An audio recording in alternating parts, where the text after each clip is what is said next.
Good morning all. Today we are going to see two basic operations. One is string based and second is non-string based.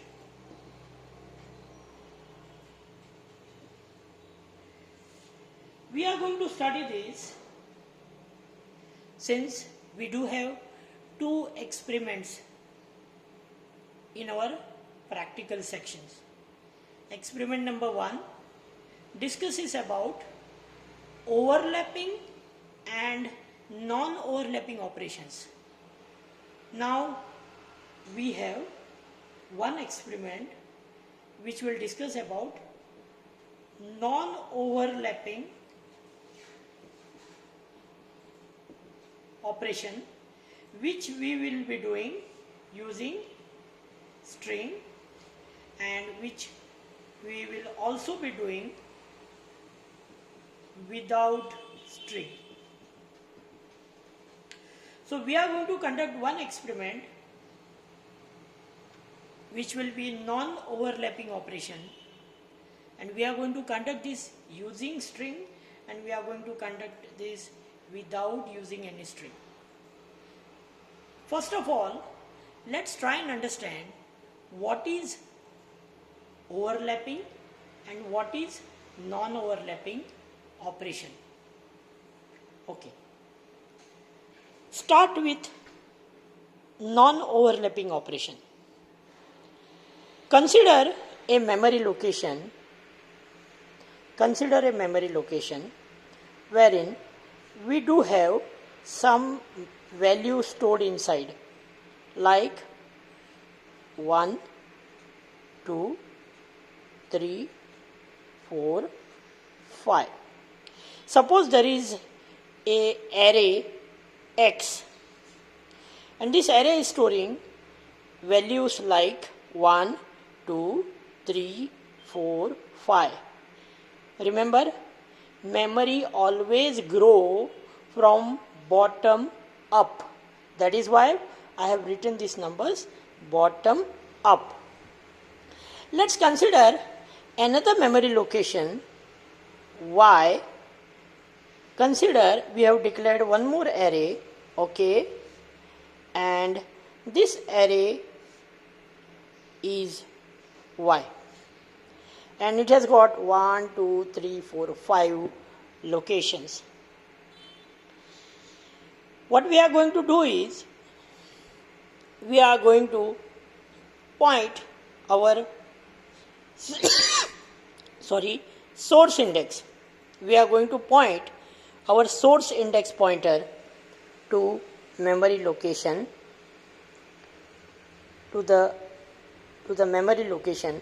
Maybe suppose this is 100, suppose this is 101, suppose this is 102, 103, 104, 105. We are pointing it to 105.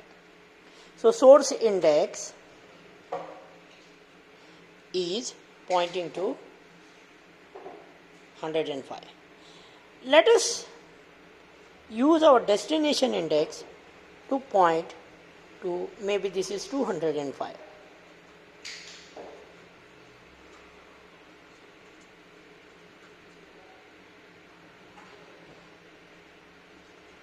Okay, done. Step number 1, we have got an array X. We have stored some values in that array. Step number 2, we have got an array Y, and array Y is empty. We have initialized maybe this array with values like 0, or there is nothing in the array. Step number 2, we are going to point X array with source index. We are going to point Y array with destination index. Okay. Now what we'll do, we are going to, how many numbers are there? 5 numbers are there. We are going to load our counter with 5. We are going to load our counter with 5. And now we are ready to start our operation. What we'll do, we will move the content of source index. Okay, we will move the content of source index into A register. Okay,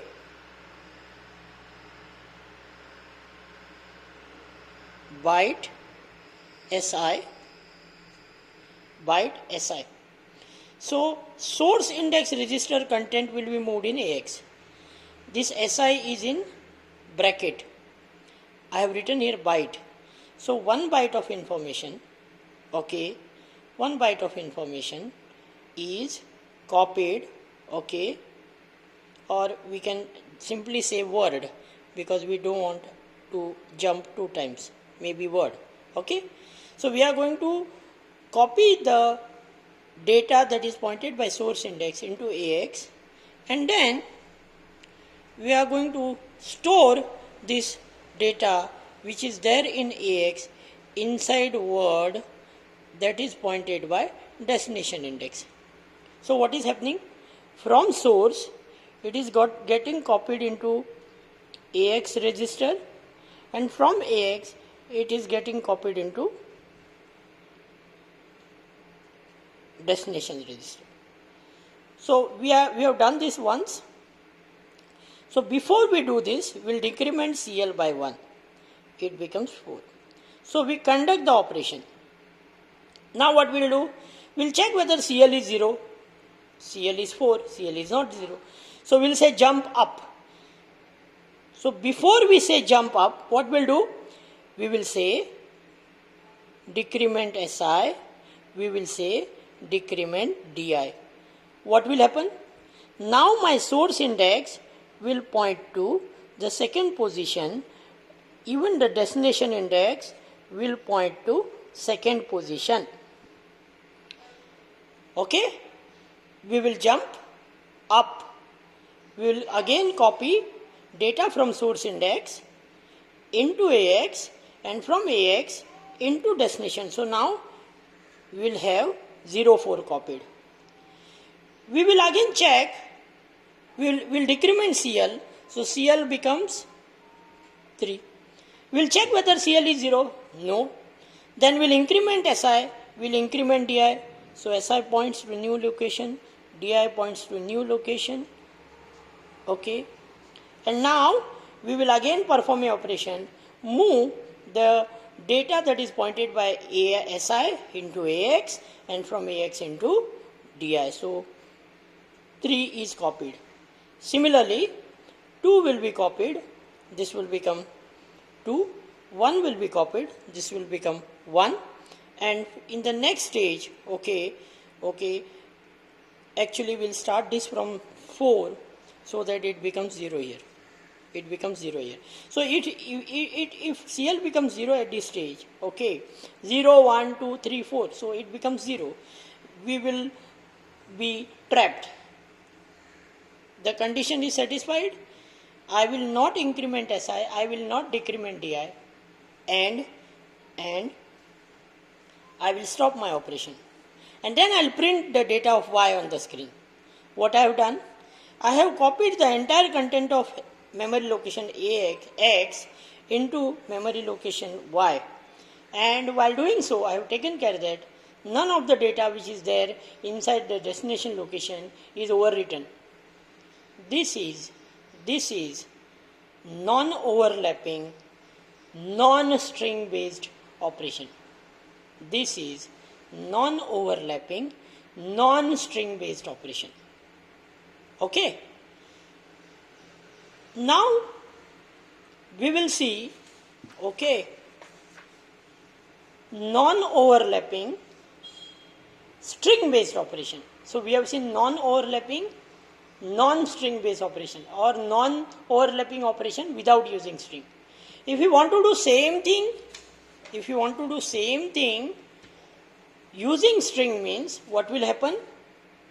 Again, there is a source memory location. Again, there is a destination memory location.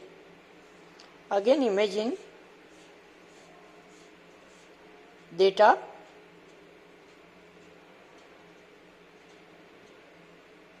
Again, we will have a empty memory location. we will have SI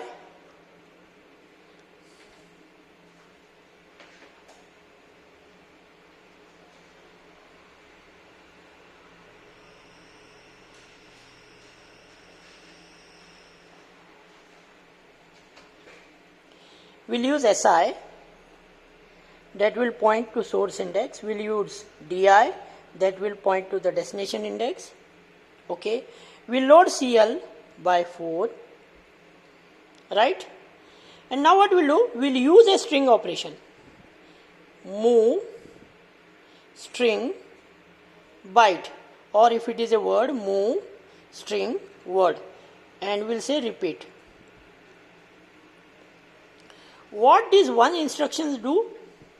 This one instruction will do everything that we have done in this non-overlapping, non-string based operation.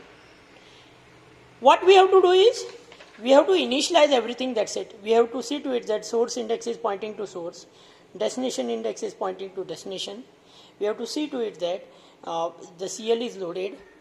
D flag is always set so that the movement is in opposite direction. Okay, and now we will say repeat REP move SB if it is byte, or if it is word, repeat move SW if it is word. What it will do? It will copy source to destination. It will decrease CL. It will check CL is 0 or no. If not, it will increment. So it will do all the operations. What it will do? It will first copy data from source to destination. It will decrease CL. It will check if CL is equal to 0. If 0, it will loop back. It will increment SI.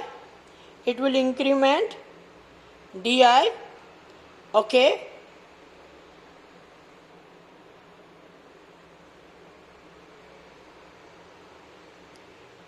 And then it will perform all the operation again. So what it will do? It will copy source to destination. It will decrement CL. It will check if the CL is 0. CL is not 0 means it will increment SI.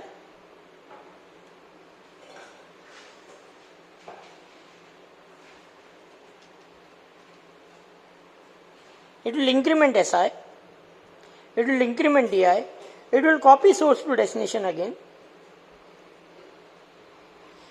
It will decrement CL. It will check whether it is 0 or no. If it is not 0 again, it will increment SI. It will increment DI. It will copy the data. Like this it will do till your CL becomes 0. If CL becomes 0, okay, it will stop. And thus, you can see the entire data is copied from source to destination without any data member getting overlapped.